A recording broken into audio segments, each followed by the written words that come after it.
This is Trojan News. Welcome to this edition of Trojan News. I'm Zulika Monharaz. And I'm Glenda Lopez. We'll be your hosts for today. Have you ever wondered when your teachers went to school? Sometimes, I guess. Well, in our first story, news journalist Alicia Supamachan shares the story of 3 WHS alumni who came back to teach. Imagine yourself walking down these hallways in 10 years, but as a teacher. For these 3 teachers, it was reality. Mr. Burns is a first-year language teacher at Worthington High School. He graduated in 2018. He was involved in the Carlsheim exchange program while in high school and enjoyed his time in school because of his teachers. I think it was always kind of a goal to come back to Worthington High School. For me, it has such a unique, especially with the foreign language department, opportunity with the Carlsheim scholarship that I really want to take a part of. So I've always kind of had my eyes set on being a teacher. There's a lot of good teachers at the Worthington High School that I learned a lot from and I want to work with. So it was always kind of a goal to end up back here. So it just made sense to do it when I did it. It was really kind of in college when I really became set on, hey, this is what you want to do, this is what you want to pursue. So it was kind of in my mind, but it wasn't until college that I really sort of was firm on this is what I want to pursue. Ms. Carnegie graduated from Worthington High School in 2004 and returned as an art teacher. She was also influenced by teachers and for her love for Worthington and seeing how creative kids can be. What brought me back was I was teaching elementary art, which is great for some, but not for all, including me. I was looking to get back into the high school art room, and I love Worthington. When I was a student here, I spent so much time in the art room with the art teachers. I love to create and use my brain in that way, and I love to teach kids to be creative, and I love to see what they make. Mr. Lace is the textile teacher at Worthington High School and has been teaching for 33 years. Lace was also influenced by a teacher and had a major change in college before returning to be a teacher. I started as a substitute teacher in 1990. I went to school to be an accountant. I liked that, and I liked the business area, and I kind of wanted to coach, and I enjoyed being around young people, so that's why I switched to a teaching major. My teacher at the high school, I really enjoyed him, and he was a big influence on my part, and that's part of the reason I switched too. These teachers are not the only teachers who graduate from here. There are several more alumni teachers, even at the middle school, intermediate school, and Perry Elementary. It's exciting to know that the Trojan spirit continues to live on. Will you be next? This has been Alicia Soup for Trojan News. Trojan born, Trojan bred, and when I die, I'll be Trojan dead. Wow, will you be the next alumni teacher? PSEO is one of the ways students at WHS get ahead in their post-secondary education. Trojan News journalist Anthony Jimenez reports on the pros and cons of PSEO. Here at WHS, there are a lot of opportunities to further your education in any career you want. One of these opportunities is PSEO. There are some requirements for PSEO before students can enroll here at WHS. For example, students must be a junior or a senior and must have a top third GPA as a junior and a top half as a senior. Counselor Lakita Sweeney encourages qualified students to take PSEO and explains that any college in Minnesota is an option. Students can choose to take college courses on any Minnesota State College and University that participates in PSEO. We just have a lot of our students choose to do Minnesota West because it's our community college, but we've had students take courses through other colleges. Obviously, that means they have to do online classes with those colleges, but that's a benefit there too, but you do have to qualify for PSEO, and those are some of the things we look at. Alex Rodriguez, a full-time PSEO student, informs us about the benefits and drawbacks ahead in his post-secondary education.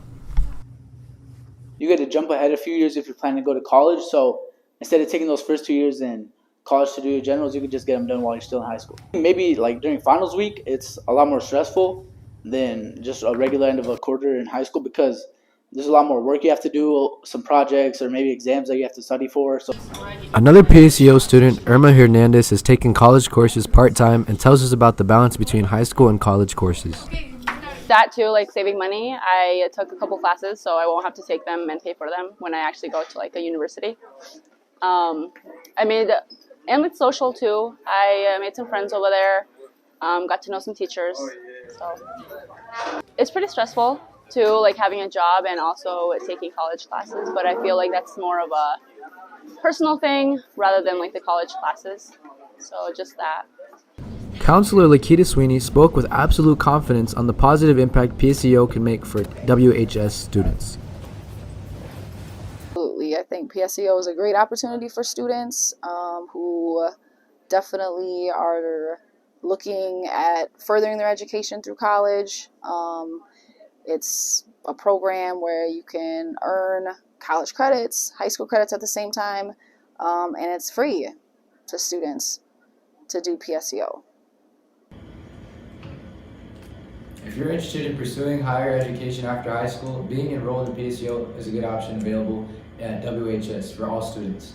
This has been Anthony Jimenez for Trojan News. Have you ever thought about doing PSEO? Yeah, I'm planning on doing it next year, so I need to know the benefits, drawbacks, and qualifications for PSEO. This fall, the YMCA hired a new CEO, Carrie Olmason. Trojan News journalist Caleb Allers digs into how her transition has been going. Let's see how things have been going on at the Y. The YMCA in Worthington has been around since 1944, but the leadership during that time has gone through a few changes. This summer, the Worthington YMCA hired a new CEO.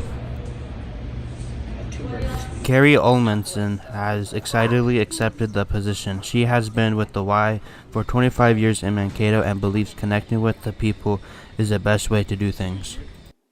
I think it's very important to connect with the people who are participating in your programs or the members in the facility. That way then I can have a pulse on what the needs are. I very much get enjoyment out of connecting with everyone here. So yes, I tend to get around and do some laps around the track. Being inclusive is always a great way to stay connected with the community and hearing what they have to say.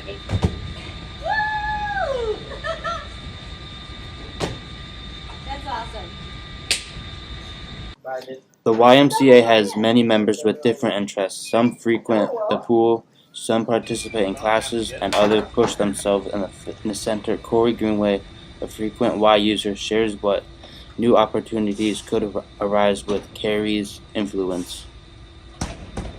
From what I've seen, she's been very active, which is a great thing to have as being a part of the Y in the community. You really need that CEO person to be a face and to be present and be active and involved. Taylor Nordseth, an employee just started, gives her thoughts on the new CEO. Personally, I haven't been here for too long. I've been here since August, so I haven't experienced like a new CEO, but I think she's doing a really great job like bringing new activities into the Y, and I think the Y community is growing because of it, and I just think it's really great so far. It looks like the YMCA is headed towards a brighter future with their new CEO. A good leader sets a great foundation for the association and going forward, and Carrie is doing just that. This has been Caleb for Trojan News. The new CEO seems like a really nice person. I might have to swing by and meet her. That sounds like a good idea. I'll go with you. Speaking of the YMCA, Donna Dam, swim coach for the past 28 years, is in her final year as a Stingray. Let's hear more about her retirement from Dylan Dykstra. Donna Dam has been the Worthington Stingray swim coach for over 25 years and has had a very successful career. This year will be her last year as the head coach for the Stingrays.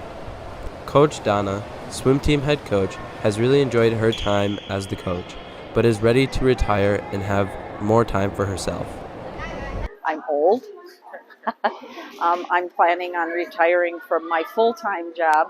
I'm an insurance agent and I'm work full-time, and I'm planning on retiring from there in a year. So I'm just starting to let things go, so I can enjoy more time for myself. Throughout all of her years of coaching, Coach Donna has had very positive impacts on all of her swimmers, especially Evan Hansberger and Hannah McNabb. Hannah McNabb, a junior swimmer, and Evan Hansberger, a senior swimmer, who have both had Coach Donna as their head coach for their whole swim careers explain how Coach Donna is impactful to the team and them personally. Something that's very distinctive is that she has a relationship individually with each swimmer and kid that comes, whether they're new or have been here for 8 years. Donna has impacted my swim career as the most inspiring coach I've had. She's pushed me through my limits and pushed me to keep going even when I want to give up. Coach Donna pushes her swimmers through their limits, and that's why they've been so successful. She takes pride in her swimmers excelling. One of her favorite traditions is the pursuit of getting all of her swimmers to the state meet. Best tradition is trying to get as many kids at the state meet. I think most of the teams that I've coached have had most of the kids make it to the state meet. I think that's a good tradition. Try to get them all there. Because of how impactful Donna is, swimmers are going to have a hard time without her as a coach in their future swim years, but are still finding the best from her. Hannah McNabb expresses her thoughts on Coach Donna's retirement as she won't have her as a coach for her last year. It's definitely sad, her not being here for my senior year, because everyone loves Donna, but I think it'll be good that someone new is coming for your senior year, make you better. Hannah doesn't have to completely say goodbye to Coach Donna because she isn't planning on just being done with the swim team. I'm not completely done. I've told them, I says, you got my cell phone number, you got my email, send me a note, I'll show up. I'll help. I'll come in and coach if they want me to come in and work with some things. I'll probably be at swim meets, but no, I can't just drop it. We hope Coach Donna enjoys diving into retirement. This has been Dylan Dykstra for Trojan News. Wow, she really has made an impact on the swim team and their achievements. We wish Donna good luck in her retirement. In recent years, it seems like everyone has a cell phone in their pocket. Trojan News journalist Henry Soto reports on students using cell phones in class. Cell phones are not a new addition to the classroom. Nearly every student carries one in their pocket on a daily basis. According to research, cell phones can be distracting in classrooms and can lower some students' grades due to their distracting nature. Students at WHS are not immune to these distractions, and many have seen their schoolwork affected.